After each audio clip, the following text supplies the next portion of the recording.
Dear student, today's topic chemical reactions and equations.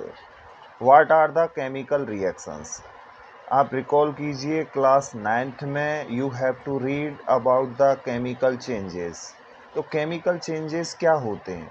Chemical changes में new substance form होता है। इसका मतलब केमिकल रिएक्शन होती है केमिकल चेंजेस में। तो केमिकल रिएक्शंस में भी क्या होगा? न्यू सब्सटेंस फॉर्म होगा। अब कैसे न्यू सब्सटेंस फॉर्म होता है कि कोई भी नया सब्सटेंस बनाने के लिए हमें कुछ और सब्सटेंस की रिक्वायरमेंट होती है।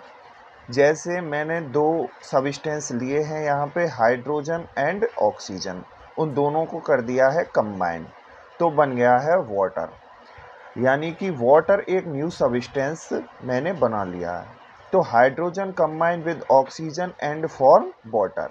इसका मतलब डेफिनेशन क्या होगा केमिकल रिएक्शंस का? The process of mixing substances and forming new substances are called chemical reactions. जैसे एक और हम एग्जांपल ले लेते हैं, hydrogen combine with nitrogen and form ammonia. तो अमोनिया न्यू सब्सटेंस है। देखो, हम ये दोनों गैसें होती हैं, ये भी गैस है, लेकिन इसकी जो केमिकल प्रॉपर्टीज़ होती है वो हाइड्रोजन और नाइट्रोजन से डिफरेंट होती है। ऐसे ही इसमें हाइड्रोजन और ऑक्सीजन दोनों गैस हैं, ये वाटर है, लिक्विड है, तो इसकी जो केमिकल प्रॉपर्टीज़ हैं वो इन दोनों से डिफरेंट होती हैं। तो केमिकल प्रॉपर्टी डिफरेंट होती हैं, उसे केमिकल चेंज कहते हैं। और केमिकल चेंज में होती है केमिकल रिएक्शन, और केमिकल रिएक्शन में भी न्यू सब्सटेंस फॉर्म होता है। अब हम देखते हैं what are the chemical equation.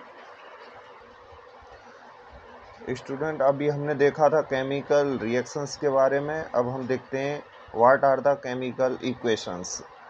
तो जो केमिकल रिएक्शन होती हैं उनको या तो हम सिंबल में लिख दें या फिर हम वर्ड में लिख दें, तो वो हो जाता है केमिकल इक्वेशंस। तो डेफिनेशन क्या होगी? Writing a chemical reaction in word और symbols are called chemical equations. जैसे hydrogen combine with oxygen and form water, ये तो है हमारी केमिकल रिएक्शन। इसको अब हम सिंबल में राइट कर देते हैं, जैसे hydrogen plus oxygen is equal to water. ये भी वर्ड में है, लेकिन इस तरह हम, यानी कि प्लस, जैसे कंबाइन हो रहा है उसकी जगह ऐड कर देते हैं प्लस, और जो फॉर्म हो रहा है उसकी जगह एरो लगा देते हैं, तो ये हो जाता है वर्ड इक्वेशन। इसको हम सिंबल में भी राइट कर सकते हैं। हाइड्रोजन का सिंबल होता है H, लेकिन इसको हम H2 में लिखते हैं, क्योंकि we have to read in class 9th that atoms are not found in freely. क्योंकि जो एटम्स होते हैं वो फ्री नहीं होते हैं, इसलिए ये मॉलिक्यूल बना लेते हैं, तो हम इसलिए लिख देते हैं H2। ऑक्सीजन को लिखना है हमें O2, और वाटर का फॉर्मूला होता है H2O। इसे हम कहते हैं सिंबल और फॉर्मूला इक्वेशंस।